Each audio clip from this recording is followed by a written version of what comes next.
causing it to revolve. I'll just give it a little bit more steam.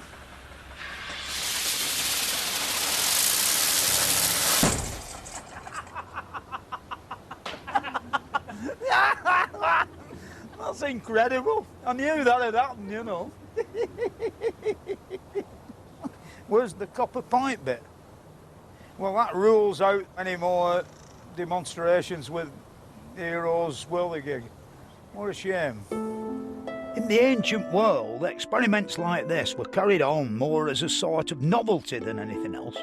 It was another 1,500 years before anybody tried to carry out any serious investigations into steam power. But they only had limited success. The development of the world's first successful steam engine took place in what today would seem a most unlikely place. When you think of Cornwall, you think of scenic beaches like this and cliffs and all nice things. But for centuries it was a world-leading place for mining tin and copper. As the demand for tin and copper grew, this meant the miners had got to go further and further down, which of course left them with an unbelievable problem: water.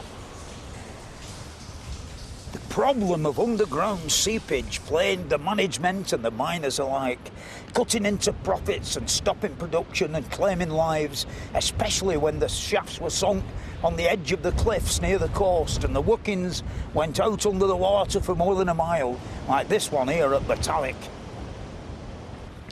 A blacksmith from Dartmouth who made tools and bits and pieces for the mines down here in the southwest saw what was going on, and he put it into his mind to do something about it. And when he did, he set in motion one of the most crucial developments of the Industrial Revolution.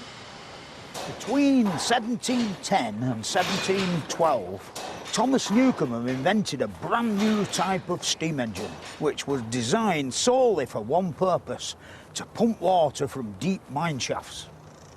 The first one was installed here in Staffordshire at a colliery, and it proved to be the world's most successful steam engine. And of course it was used near here at Dudley Castle for pumping water out of the many coal mines that were in the area. There's actually very few Newcomen pumping engines left, and here at the Black Country Living Museum they built a full-size replica with a beautiful engine house. When it's in steam, it gives you a chance to go back to the very beginning of the steam revolution.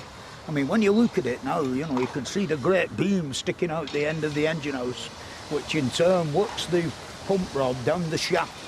And of course that's attached to the pumps in the bottom of the sump of the mine shaft, which forces the water up the rising main, runs away down a stream or wherever they could get rid of it. Right. Hello, Roger. All right, yes, not so bad, thanks, Fred. Yeah, this is Roger, who's the chief engineer of this wonderful creation. He'll tell me how it works. He's one of the few men who actually knows how it works. Last time we come, we had a bit of bother with it. So I stop it, Fred, while we're talking, and then... Aye. There we go. Is that the brake? Is That's it? the brake, yes, and the starting handle. Yeah, you don't seem to turn any taps off, do you, when to stop the thing, you know? No, it's totally different to a modern steam engine. Yeah. When Newcomen conceived of this engine, there was no boiler technology. The only thing there was like a giant kettle from the brewing industry. And that's literally what this is. The original had a copper bottom and a lead top, which occasionally would melt. Yeah. And the cylinder is mounted directly above that with a valve. We turn the steam valve off and inject water, and the cold water condenses the steam, and the cycle begins. It's really, even though it looks a bit technical, it's quite simple, really, isn't it, how it works? It is simple, but it's must have very, been- very difficult to engine to work keep running. out like, Most of the work is in keeping the fire right, because you've got no other controls, you say no valves or anything. So if the fires are on, it just stops, and it'll stop very quickly. Well, Roger is now going to activate the engine, aren't you, Roger? That's what it's all about. Yeah,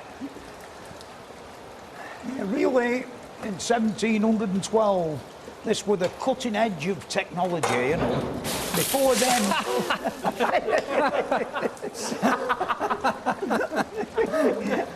I do have a water problem at times, I have to say. Believe it or not, this engine really was a breakthrough.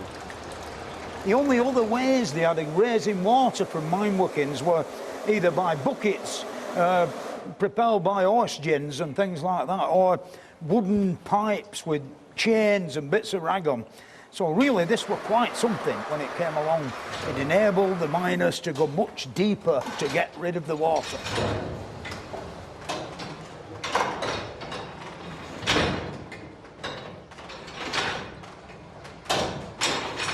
It was called an atmospheric engine because it used the pressure of the atmosphere to move the piston. This is a drawing of Newcomen's atmospheric mine pumping engine, and it's quite an interesting thing really how it works. This bit here, of course, is a boiler, which is a simple sort of a boiler, like an air-stack boiler, and the early ones were made of lead, and there weren't a very great deal of pressure in them. And what transpired was the steam, when you open this valve here, filled up this cylinder. The cylinder, of course, would be made of brass. Then, from this tank up here, the cold water, of course, the header tank, as you might say, like in your central heating system at home, came down, the water pressure came down the pipe, and it actually came through this cock here and rushed into the cylinder, condensing the steam, which made a vacuum. And then the atmospheric pressure pressed down the piston to the bottom, activating the great beam, pulling up the pump rods in the mine shaft. And of course, when it got to the end of the return stroke, the weight of the rods went down, working the pump at the same time. And that's basically how it worked. In spite of Newcomen's unbelievable success and its worldwide acclaim for these engines, they had a lot of weak points. They've only worked on a few pounds per square inch, and of course reputed to burn as much as 12 tons of coal in a day, so when you took it away from the coalfields, it weren't very efficient at all. What was needed was a more efficient engine, and this is where James Watt came onto the scene. As a young man, he was given a model of a Newcomen engine to repair, and he decided that he could improve on it. In 1769, James Watt came up with the answer. He put together all the existing technology that were known about the steam engine at the time and come up with the revolutionary design, you know, that of course earned him the name of the father of the steam engine.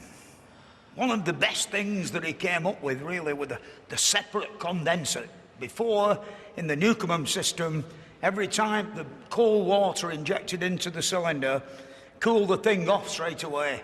But when Watt moved it outside, I mean, the thing don't look very important, but it's the smaller of the two cylinders down there is Watt's outside condenser.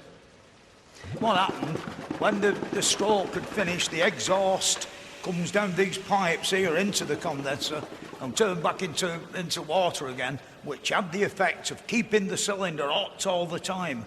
And the other great improvement, he made the cylinder double acting. That meant that it had a power stroke each side of the piston, like one for squeezing it down and one for shoving it back up.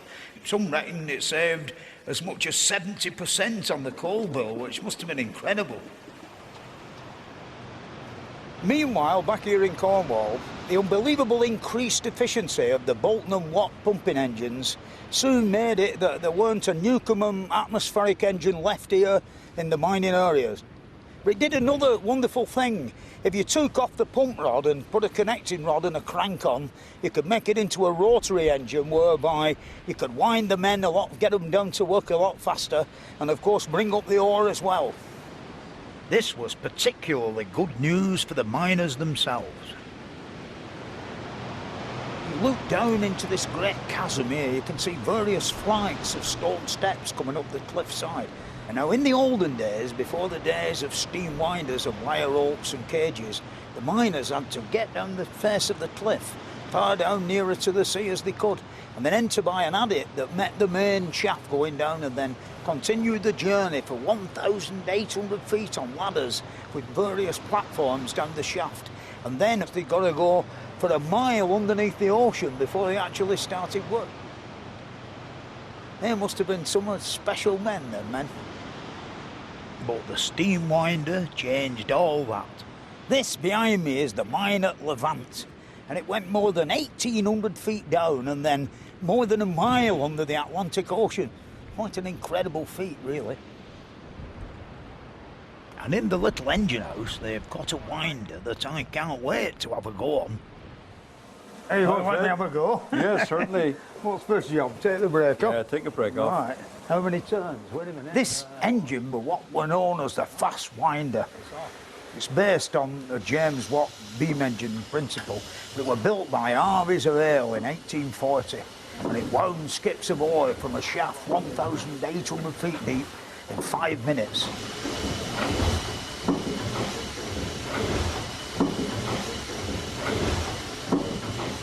So up there you can see the great beam rocking up and down. I think it's a bit unusual because the pumping engines have half the beam sticking outside into space. This one's all inside the engine house. Down below there, that's the condenser, you know, which of course makes the vacuum to make the piston go up and down a lot easier. There's approximately 14 pounds per square inch less pressure, you know, against the steam, you know, that makes it work much more economically. That's why Cornish beam engines were very economical. James Watt might be regarded as the father of the steam engine, but it was a Cornish man called Richard Trevithick who made some of the greatest advances in the 1790s and early 1800s. Trevithick was born at Logan near Camborne, but his family soon moved to this cottage here nearby, and his father was the manager of the Wheel Chance copper mine. Trevithick spent his childhood here and went to the village school, but the headmaster's description of him were he's a loafer and inattentive and sort of very slow, a bit like me in a way, you know, and he didn't do well at all, you know. Even his own father said he were a loafer, you know, but he spent his time wandering around looking at the tin mines and the machinery that existed at the time. He amazed his superiors and so-called men of better education by his unbelievable ability for solving mechanical problems just by his own intuition. By 1790, at the ripe old age of 19 years, he'd already procured quite a few jobs as an engineer at various pits, and his father apprenticed him to Watt's assistant Murdoch, who at that time were erecting all the great pumping engines around the tin mines. And of course you've got to rather think that Murdoch taught him all he knew, you know, which gave him a good grounding for the beginning of his great career as an engineer. His greatest advance was to design engines that would work at a much higher pressure than Watt's. If you got 100 pounds pressure per square inch pushing on a piston rather than about 15, which the earlier engines had, it was going to make the engine much more powerful and efficient. While he was working at the wonderfully named Ding Dong mines in Penzance, he developed his first high-pressure steam engine, which in the long run led to the development of great big pumping engines like this one here at Cornish Engines in Poole. The main market for the steam engine at this time was industry, and down here in Cornwall there was a huge demand for engines for the mines. Other engineers took up Trevithick's application of high-pressure steam, and Cornish engines became famous the world over, and during the course of the 19th century they got bigger and bigger. And this is the last of the line of Cornish pumping engines on the Taylor shaft, and it was erected in 1924, and it represents like the ultimate in mine pumping engineering, which started way back in the days of Newcomen. It ran on a 3-shift system with a team of 3 engine drivers day and night. I mean, the ginormous size of it. It burned 50 tons of coal a week, and it's got a 90-inch diameter cylinder, and it's got a 10-foot stroke. It's incredible. The majority of these great engines were actually made here in Cornish foundries by people like Allman Brothers and Harvey's of Ale, who made this very engine. By the early days, they were exporting them all over the world, and of course the Cornish engineers went out and erected the things and quite often stayed there to work the mines as well. Another great idea that Richard Trevithick came up with was the chimney, of course, which improved the draft on the boilers and eventually became quite common in all industrial areas on the skyline. The advances Richard Trevithick made in pumping engines and winding machinery definitely gave Cornwall an unbelievable prosperity in between about 1800 and 1870. But in spite of the great advances that had been made, the steam engine didn't change the fact that mining was still a difficult and dangerous business, and sometimes it was the steam engine itself that made it dangerous. This is the actual shaft head that had the man engine here at Levant. Basically, there was one great wooden pump rod that went right down to the bottom of the shaft. And if the engine had a 10-foot stroke, it had platforms on and two handles that you could get hold of. And then level down the side of this pump rod, there were platforms all the way down at 10-foot centres, and a man stood on the platform holding onto the handles, and as the pump rod descended, when it went down 10 feet, he jumped off onto a platform at the side. All this in the pitch dark with a candle stuck on top of his head. The thing is, here, in 1919, on this very spot, a terrible accident happened. The man who were in charge of the man engine complained to the management about the fact that there was something wrong with the engine, and if they didn't do something about it a bit quick, he would leave their employ.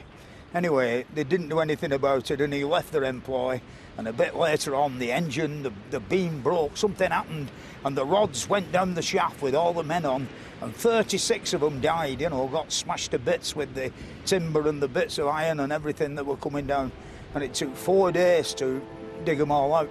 So this really is a very sad spot here at Levant. The whole industrial landscape in Cornwall is a bit sad, really. Just about all derelict now, with little trace of the work of Trevithick, who was one of the greatest pioneers of steam. But his development of the Cornish engine wasn't the only thing that made him one of the giants of steam. Trevithick, he never really got true recognition for his contribution to the development of the steam engine. Not only in mining, but steam road transport and railways as well. Because it was his invention of high pressure or strong steam, as he called it, that led to the development of some of the world's first steam-powered locomotives. And his first was designed to run along the road.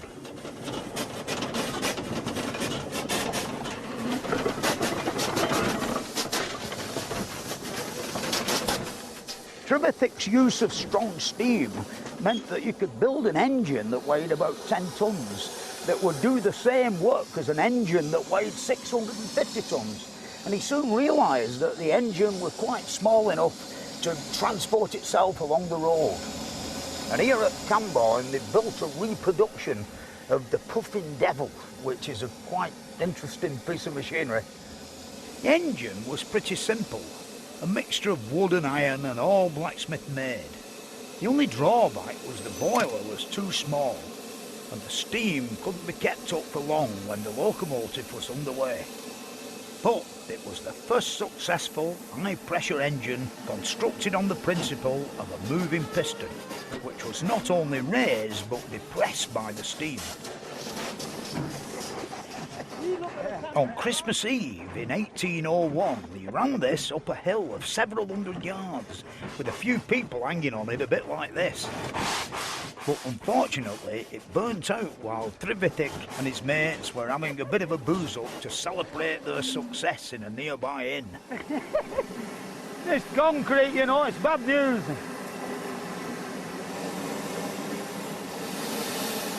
This first carriage he built was a bit mad-looking, but it worked. And encouraged by his success, he went on to build another one that was even madder-looking. In 1803, Richard Trevithick built a second road carriage, which he drove around the streets of London. But he soon realised, like the state of the road surface, that the vehicle weren't really up to it, so he abandoned it. You can't help but wonder what would have happened if the road surfaces had been like they are today. The history of road transport would have been unbelievably different.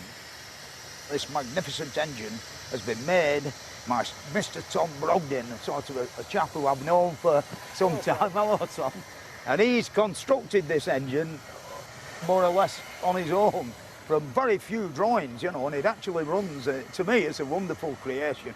But what made you decide to construct such a wonderful thing? Well, my wife Ruth gave me a birthday card, which is of a picture that the Science Museum in London had painted of what they believed this vehicle was like. It intrigued me. I didn't believe anybody could drive such a vehicle, and that set me going. And then I researched it. I went to the patent office and found the patent drawings. We don't really claim it. We claim it's built. It's a Trevithick car. It's built to his patent. And I dare say if Richard Trevithick was here now, he'd demand a royalty from me. But he did carry 8 people across London from Holborn to Paddington in 1803 and brought them back the same day. Yeah, which was so They much refused to go with him again. But that's... a bit of an early ride. The carriage will only run forwards. Its engine is a high-pressure simple expansion engine, which uses a water pump to supply the boiler with water. We're losing the fire a bit now. But... Yeah.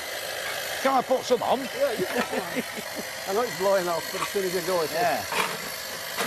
Well, we'll only put a bit on, just keep it alive, eh? Fill off the front a bit. Eh? Where the hole, fill the front at hole. Yeah, front. Trevithick's industrial engines ran at around £100 per square inch, but he only ran this at about 30 because he was worried about it blowing up on the road. Anyway, I'll climb up into the driving position.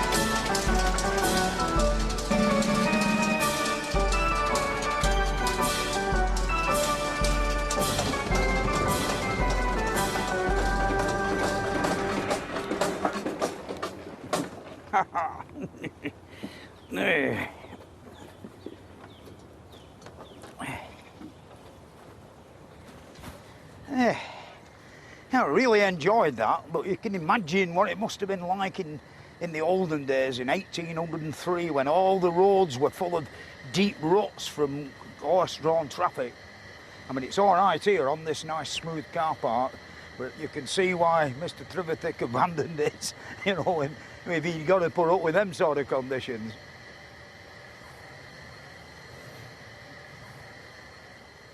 So Trevithick turned his attention to developing a steam locomotive that would run on rails. And next week we'll see how this led to the development of the world's first railways.